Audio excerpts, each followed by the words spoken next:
This is Gabe Bianchi. Nico Sanasoldis. John Walsh. Our first interviewee is Mr. Kaminsky. He is the head of the health and wellness program here at Creighton Prep, and he's been here for only a year. And so our questions kind of had to be limited to a certain point with him because, he hasn't been here long enough. All right. So we know you've only been affiliated with Prep for a little less than a year, but do you think the drug tests have been effective in delaying or minimizing drug use among the students? Because I've only been here a year, I can't say whether or not it has minimized use per se. I do know that some students who test positive are successful in either cutting down or eliminating their use of substances from the first offense or the offense that I know of based on the policy. And so in that way, I do agree that it is effective in that way. And ultimately, what it should also be known is that my goal and my position in managing the program is to help students understand that I get it, the institution gets it, that sometimes it's more difficult than we would like to think or hope to stop using substances, so that as long as the individual is being honest with us, we're definitely going to work with them and try to get them on the right path for the future. Have you seen repercussions from the drug test? Could you argue that because of the certain drugs that don't show up on the drug test, that kids are, let's say, more, not say willing, but We're inclined to use harsher drugs to avoid failing? The reality is that if an individual is choosing to use a drug we don't test for, it would most likely be in a what we would consider more maybe serious range of drugs. So therefore, I would believe that that individual has a more significant problem than just a recreational marijuana or alcohol problem, or at least experiential type of use. But the reality is if students are using other synthetics, those aren't going to be picked up because of what they're made of, etc. Again, then I would imagine we are talking about a more severe problem, and my hope would be that the student understands, or their friends understand, that maybe it's a bigger issue than a one time or a couple of times of a student using marijuana or alcohol. Our big question is, how random are the drug tests? Because we've heard from other counselors that they're random to an extent, and it's been confirmed, you can test based off suspicion, such as friend groups and stuff like that. Sure. So what is that extent? What is that threshold? Again, random in the sense that if you are an enrolled student, you have a 60% chance of getting pulled randomly. With that statement, I don't even look at those numbers when they come back, to be quite honest. We pull 30 to 40 per week and go through that list. We do a random test, which comes from that list of 60%. We then do a follow-up, which is if there's been a positive screen, that individual will be held out and they will be tested 100 days or more after their after that positive test. And so that isn't random. The other type of test that is not random is parent or parental request. And so a parent can call at any time and say, hey, please test so-and-so. We want to know if he's been using. All right. So you said earlier some people pass even though they definitely should have failed. The test in itself does have a probability that because it's an average over that 90 days, it may not show up.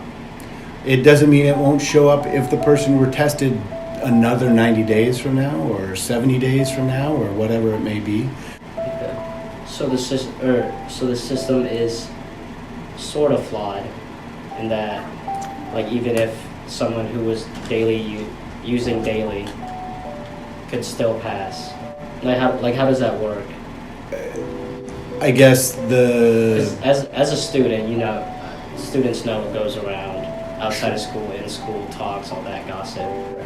and ultimately, as what I would say is that no test is 100% perfect, and that if an individual is using on a daily basis, the likelihood that they will get a negative, so they would pass, is fairly unlikely every time they would be tested.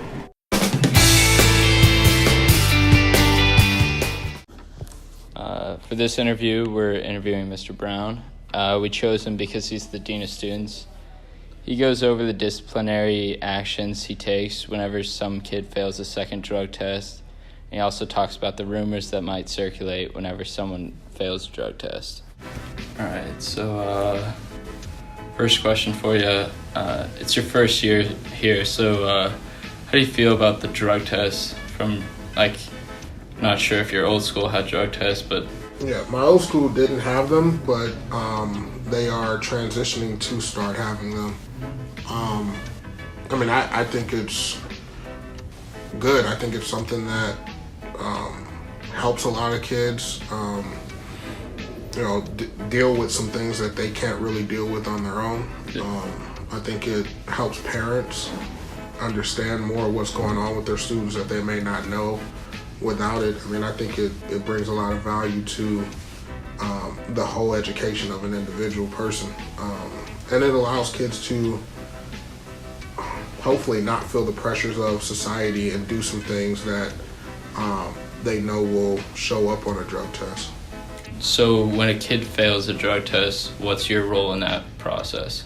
I have no role in the process until a kid fails a second one. Okay. So if a kid fails the first one, I don't even know that even happens. So, you can go 4 years here and only fail one drug test, and I'll never even know it.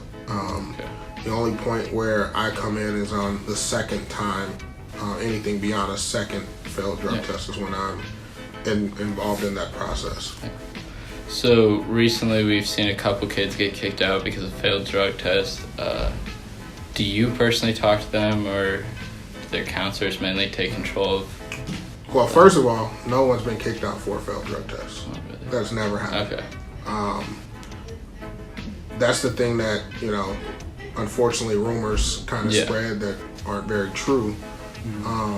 There are many things that play into a lot of decisions that are made, but no one in the history of the drug testing program has been kicked out for a failed drug test.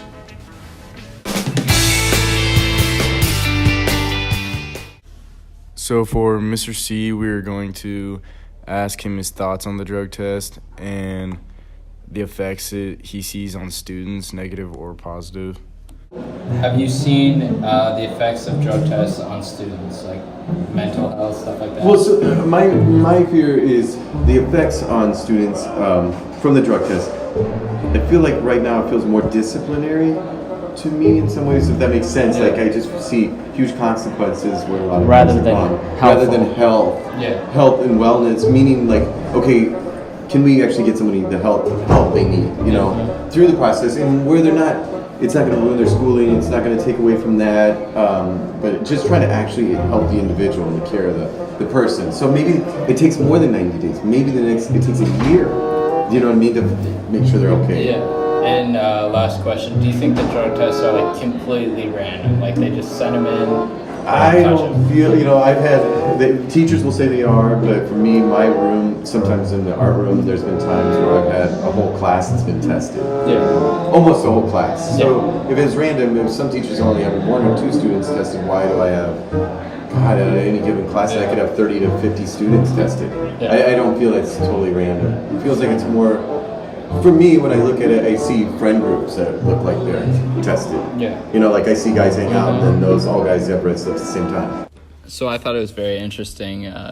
Brown and Kaminsky both says that the drug test program helps kids, but Mr. C argues that instead of helping them, they get in more trouble. Yeah, I feel like I agree with Mr. C on that when he says that it's more, it's kind of more consequential than actually like the health part of the health and wellness program. I feel like people are getting in more trouble than actually getting the help that they need, like if they even need the help in the first place. I feel like just because you get someone in that, like just because you give someone a consequence doesn't mean they're going to stop doing whatever they're doing. I feel like they actually have to help the person personally and not just the person itself, like maybe the family members, friend groups, and all that.